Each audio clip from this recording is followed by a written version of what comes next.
Hello everybody, I am joined with Aliza Wender, and this is a very special experience for me because this is somebody who I actually took on as a client just a couple months ago, and I have not actually coached anybody in a couple years. I've been too busy with Primal Trust, but this was a special case and we have a very special story to share.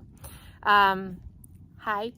Thanks for joining me. Of course. And what's really cool is obviously we're in person, and so we just had to make this video to share what her progress has been, and her story is amazing. So literally, let me just tell you how this story started.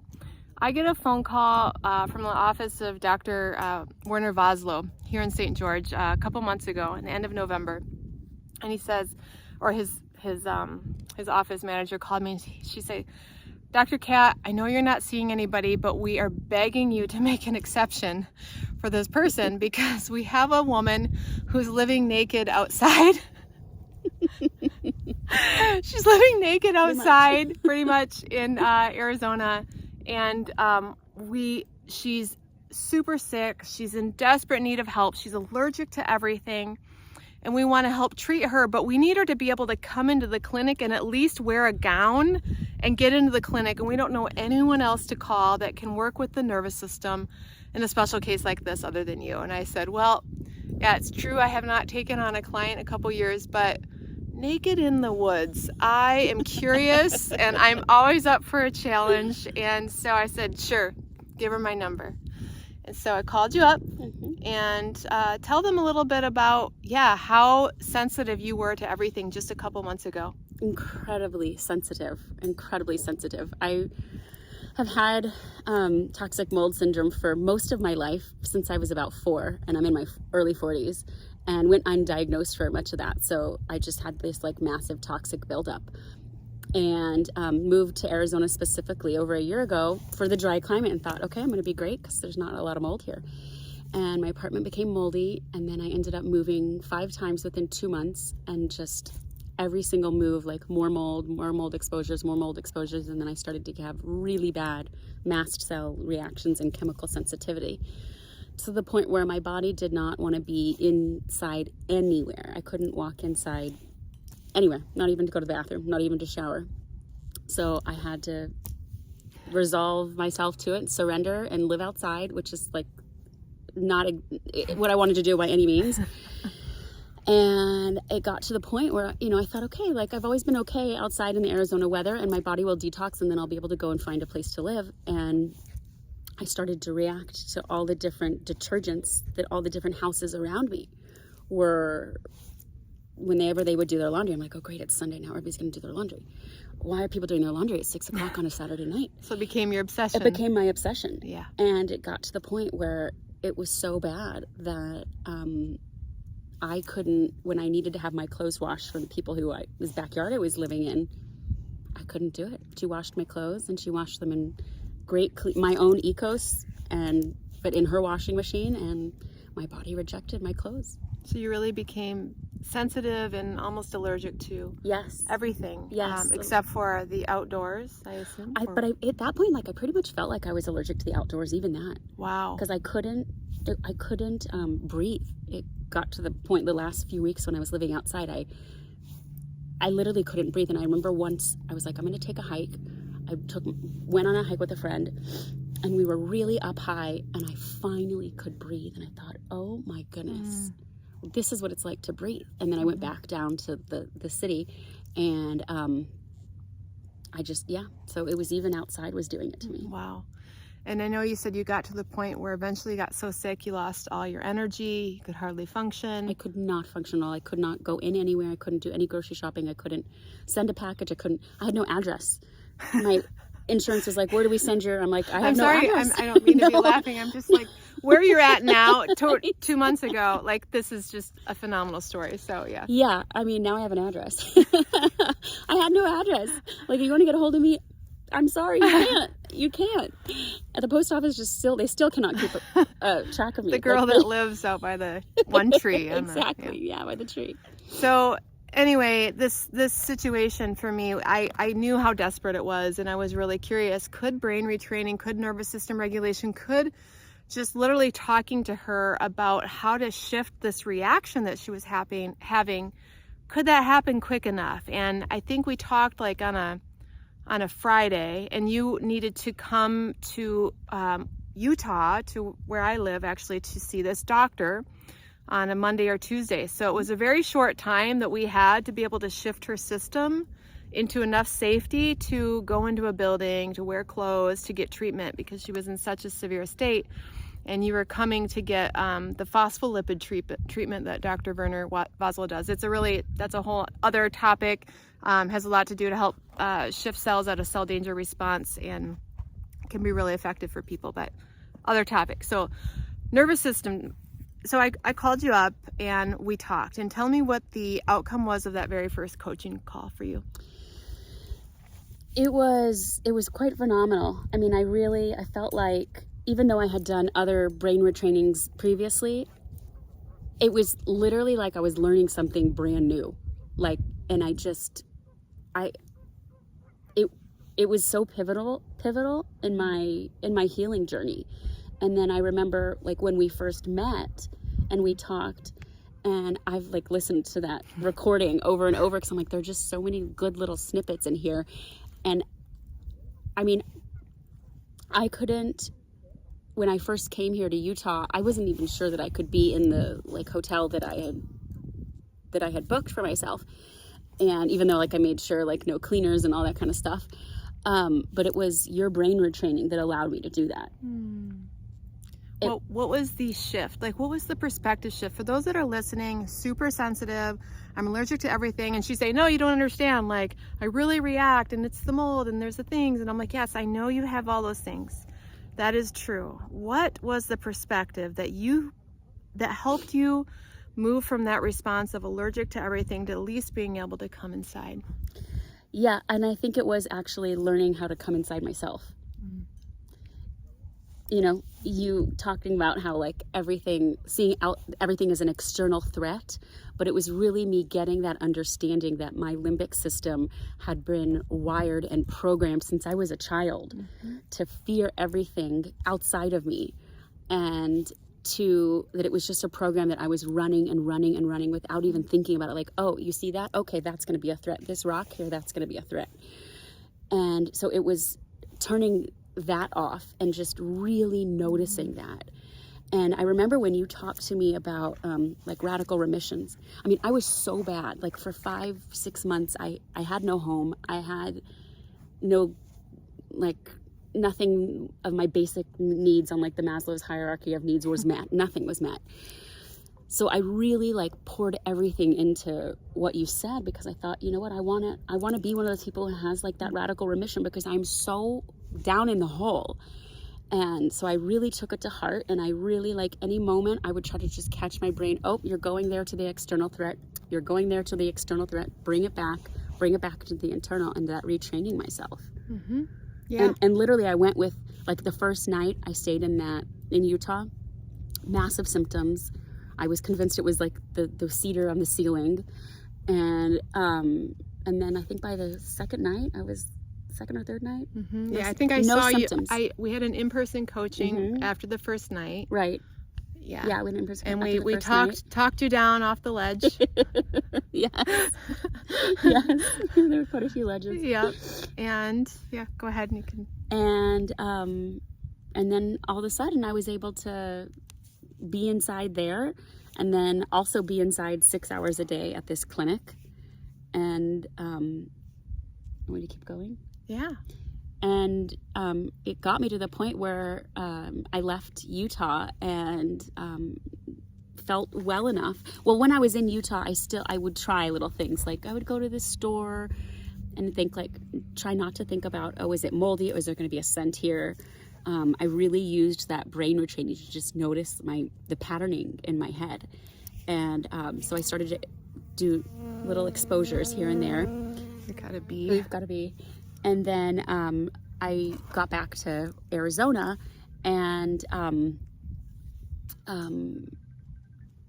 went looking for a place. And I remember the first place I saw, it was brand new and had a lot of VOCs. And I was like, okay, this isn't going to work. But I didn't have that massive reaction that I would have had previously. And now I'm living indoors like a normal person. You have a roof over your I head. have a roof over my head. I have a 4 warm shower, walls. 4 walls. You're wearing clothes. I'm wearing clothes. And I remember, Go ahead. I remember when I walked in, when I came back here to Utah this time, the doctor looked at me and goes, "Oh, you're wearing clothes. You can wear clothes now?" and like, actually, when I was here before, I was literally wearing the same thing over and over and over every day. Same thing that I would wear at night, I would wear during the day because, couldn't wear anything else. And then slowly, after the brain retraining and further into my treatment, I started to wear different things, and the doctor pointed it out, and the nurses were like, "Oh, you've got something else." This is coming from a person who loves clothes and loves like fashion. So being down to like literally one shirt and one, like, it was terrible. Well, what I know is here we are 2 months later, and when I saw her for the first time just a couple days ago, I'm like, you have makeup on your face. Like you're putting chemicals on your face. And then I told you I went into Sephora. Sephora, that's a smelly store. It's a perfume makeup store. Very smelly makeup store. That's incredible. Can you imagine? No. Like in 2 months? No. That's crazy. But it's not crazy, because when you retrain your brain, when you This is what happens. come inside yourself and reorient that the threat has been internalized, and the brain is just sort of following that internalized threat external, and you come back into yourself and you come home to yourself, you can reorient that response. It's multiple chemical sensitivity, mold toxicity. Yes, there are toxins in the air, and there may be toxins in your body, but it's that response to the toxins that we're retraining. And her story was a classic one where it was obvious to me that she had been this way of perceiving threat for a long time. And I see that for so many people with mold toxicity and multiple chemical sensitivity, that often in their environment growing up, it just wasn't a safe space to fully be themselves. Whether there was big traumas or little traumas, it doesn't matter. Your nervous system decided, I need to scan for threats. I need to make sure everything's okay. So maybe talk a little bit more about about what you think is really going on that led to you getting so sensitized to chemicals. I mean, you mentioned it earlier, but for those that are listening that are still so focused on the detergents, the perfumes, the this, the that, what would you say? It wasn't those things. It was my brain. It was my brain being programmed since I was little. A little child. I had learned as a 4 or 5-year-old girl certain ways to calm down my nervous system, and those were the ways that any child that age would do, but they didn't serve me, but that's what my brain was used to. And so anytime I would perceive a threat in my environment, my brain would just automatically, without even thinking, just go back to that and scan and scan and scan. But I had to realize, it's not the chemicals. That's not what it is. It's the patterning. It's the wiring of your brain, and you have to learn how to unwire that and just be cognizant and aware. The brain is just so powerful. It is. But we can use it to our advantage. And it was really learning all of that and just becoming so aware that it still amazes me that now I can wear products in my hair, it's right next to my nose. It looks beautiful, by the way. Thank you. Yeah. But I couldn't do that before. Wow. And I'm not, and it's not like it's completely non-toxic. Yeah. But that's amazing. I mean, in 2 months we were just out hiking. You had no energy 2 months ago. I had no energy. You drove yourself to Utah. I drove 7 myself hours. 7 hours to Utah. And not only that, but I cooked before the trip. I froze all my food. I did all the packing. I literally did everything. And I remember before, when I was living outside in a tent, just to make a list of things that I would need to come here that first time, it took me a few days. And I just couldn't think of how do I pack this stuff? Where am I going to put it? How am I going to get it all together? And this time I wrote the list in 5 minutes, and that's amazing. Here I am. It's amazing. So, I want to share the story about what it's like in the middle of a journey. I know you still have some goals, Yes. and you're gonna reach all of them. But I want to give hope, because sometimes we only hear the story when it's all done and they're fully free. You're well on your way, and it's happened in a very short time, and that is a testament that no matter how long you've been sick, when the brain is in charge of something, when you change your mind about something, everything shifts. Everything shifts. And it can shift quickly. It can shift quickly. Yeah. When you told me that when we met, I thought, okay, I'm doing that. And I'm a very determined person, but I was like, I'm so sick that I've got to do that for myself. Mm-hmm. And your program, it allows for that. Yeah. It's a reminder to reorient where the threat actually is, and that it's lodged in the nervous system, in the brain, and you need to meet it where it actually is. It's not in the mold, it's not in the chemicals. Yes, those things are not awesome, but that's not the real threat. The threat is that habituated response to life, and it's something that you have a conscious capacity to shift in this moment. And it takes some practice. We had to reorient you a few times. Yeah, we did but we did it. Yep. And so I just wanted to share this beautiful woman with all of you, to inspire all of you to make that choice, I'm not going to focus on what's wrong out here. I'm going to come inside. I'm going to feel the feels. I'm going to realize I have actually felt this way for probably a lot longer than the mold, in some way, shape, or form, that the world isn't safe, that people aren't safe, that, I can't be myself, all the things that go along with this kind of a reaction. Go ahead. I was just going to say, it's also done more for me than, than just, a pure physical level, like me being able to live inside and being around chemicals. Oh yeah, I don't even know if I told you this part. I couldn't even before go on a walk with people outside. Really? We just did? Like we just did. I couldn't even do that unless they were at least 6 feet away from me. But I lost my train of thought. Oh, how it transformed more than... It has transformed me in on a soul level and on a spiritual level. Realizing that the threats are not external, and that it's your brain, and you have to go internal, has just really led me to go internal in so many ways.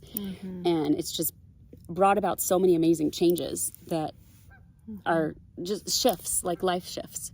So do the work. It pays off. It does. And you're really describing the process of slowly coming home to yourself, which is, we talk about it as far as brain retraining, but really it's somatic embodiment. It's coming internal, meeting the inner child that's been scared for a very long time, and being that inner adult authority that says it's okay. This threat that we've been used to perceiving isn't here, but the feelings are real. The feelings are real, and I can be with them now. And we don't need to overreact to everything in the outer environment, but we do need to feel what's been in there and release it. And you've been doing such a beautiful job. Thank you for your help. Yeah, so proud of you. Couldn't have done it without you, literally. Well, I told her that many times. Yeah, I know. Now I'm gonna have people calling me. I'm naked in the woods. Will you coach me? I don't recommend being naked in the woods. It was a one-time excuse. No, it was just meant to be. And to me, it was just it was a challenge for me, because I wanted to see what was possible. If someone is that allergic to life, can they actually turn around? And can they turn around quickly enough to get into a clinic in a few days to get the help they need? And you proved it. Yes. And not only that, but you can go to Sephora now. You can go to Sephora now. There's the testimonial. I can go to Sephora now. All right. Any other closing words of wisdom that you'd like to share with people listening? I think that the part about really coming into yourself and doing that deep exploration, that work is so key and so important, and put in the time and put in the work and the effort, because that's what is going to get you, that's what's going to set you free. Love it. I think we're going to title this Living Naked in the Woods to Walking Through Sephora and Wearing Makeup. I love it. Great. Right. Thank you guys for listening. I hope this helps. I hope this helps you shift your paradigm of what's possible when you're chronically ill, and that you don't need to be a victim to the mold and the chemicals. Your brain and your heart is stronger than those chemicals. Yes, yes. Thank you. Believe it. Bye-bye.